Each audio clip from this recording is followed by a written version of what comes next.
The 70s are kind of very busy for me because I was with Genesis and Brand X, but I did sessions for everybody that asked me.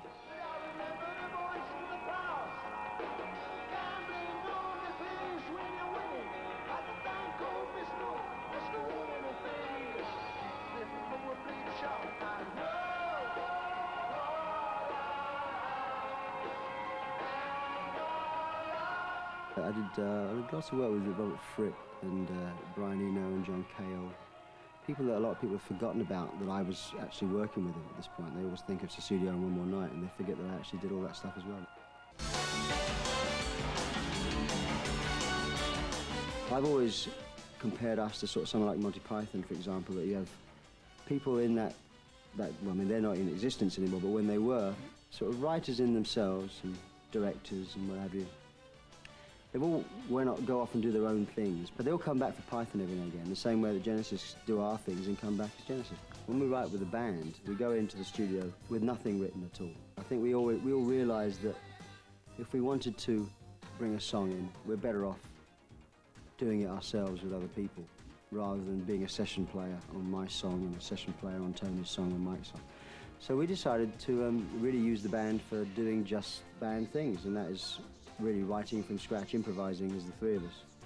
So that is totally different from the way we do it individually.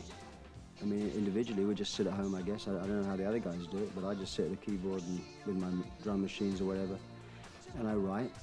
And although it's still improvisation that gets you to arrive at in the end result of a song, you can do exactly what you want to do, and you got hold of the steering wheel.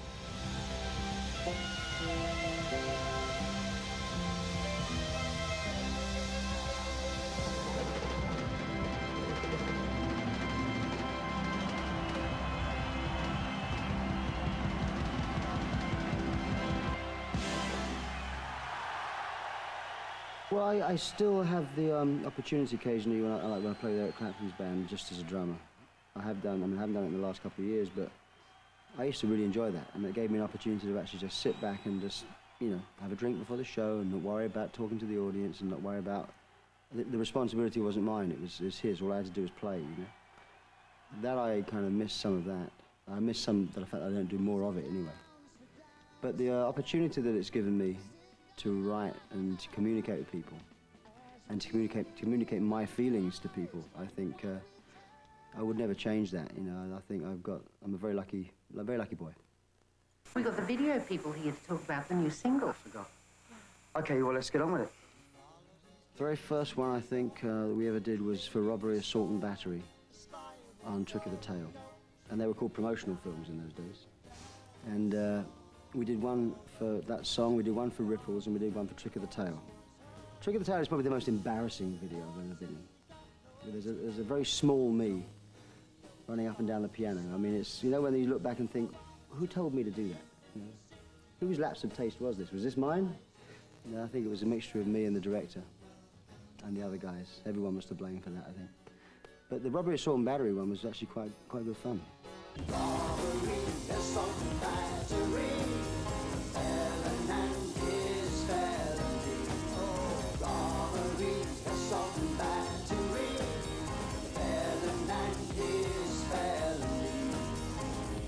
Searching the day into the night, stop the night. Well, Don't Lose My Number was a favourite because as we didn't have any ideas, Jim and Paul, the director and producer that I've worked with for many years now, they said, okay, well, let's make that the video. Directors coming to you with ideas for your video.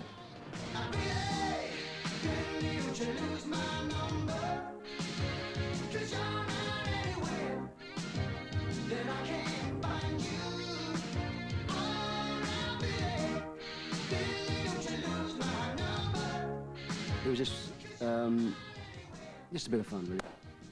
But probably my favourite is Jesus He Knows Me, parody of the Evangelists, who I think are very, very funny.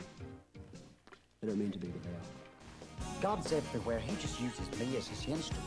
He speaks and his power goes through my voice. The sign of the cross. Jesus taught me that. 'Cause Jesus, he knows me, and he knows I'm right. I've been talking to Jesus all my life. Oh, yes, he knows me, and he knows I'm right.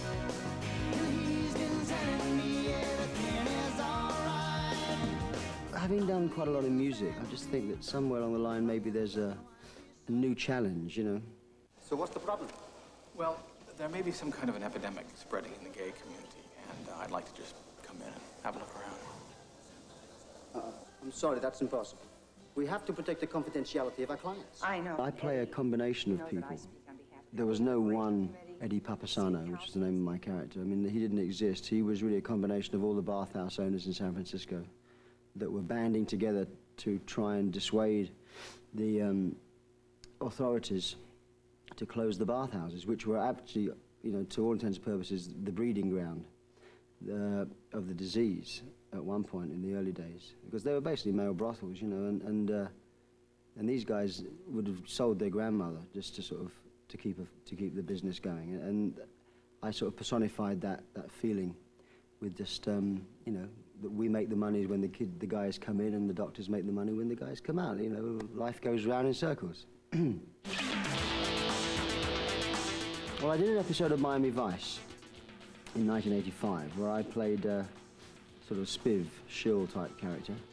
And when that came on television in England, the director of Buster, who was trying to find someone to play the Buster part, saw me and said, oh yes, he'd be perfect. Now let me watch the Cowboys, for Christ's sake. You could get a mortgage like other people. Do what?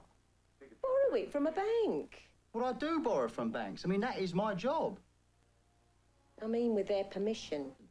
So I jumped at the chance, and I really enjoyed the experience very much. And that Miami Vice and that kind of excited me more to sort of try and find more roles, you know, and try and take the acting a bit stage further. Can I have this one? Oh, now, hold on. I'm in one of our herd. You said I could choose. Yes, you did. I was at grammar school, and my mother had just sort of stopped running a toy shop, where a friend of hers that she'd met who ran a dancing school decided that she wanted to run an agency for kids. So she said, would my mum like to do it?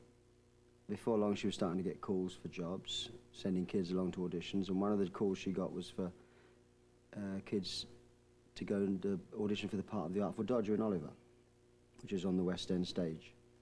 And I went for the audition, got called back, and eventually I got it.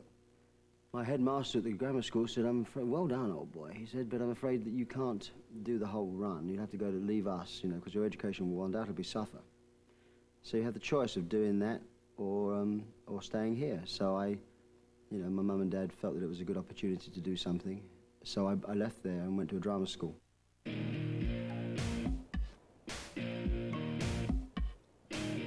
It's a difficult thing for us. I mean, you know, particularly Mike and I, we're not actors. Whereas Phil, we are lucky in having Phil, who is good in front of a camera, so we can be just good enough, I think, to back him up.